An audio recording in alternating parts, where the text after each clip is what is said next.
মানুষ কেন বলে মোদের নারীর নিজস্ব নাই কিছু? আমি তো দেখি জগৎ চলে নারীর পিছু পিছু। বাপের ঘরে লক্ষ্মী আমি, স্বামীর ঘরে অন্নপূর্ণা, ছেলের ঘরে জননী আমি, আমি ছাড়া সংসার অসম্পূর্ণা। আমার থেকে আপন করতে আর কি কেউ পারে?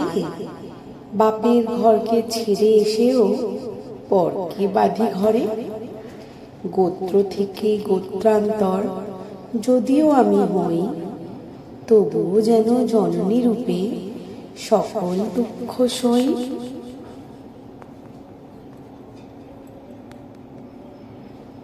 ভারত মাতা সেও নারী, নারী জগৎ ধাত্রী। নারী হলো এই জগতের সবার জন্মদাত্রী। পুরুষতান্ত্রিক সমাজ তাই পুরুষকে বড় করে, জেনে রেখো সেই পুরুষকেই নারী গর্ভে ধারণ করে। মহাকাল আমার পদতলে শায়িত চিরকাল, নারী ছাড়া এই জগৎ সংসার সবই হবে অচল।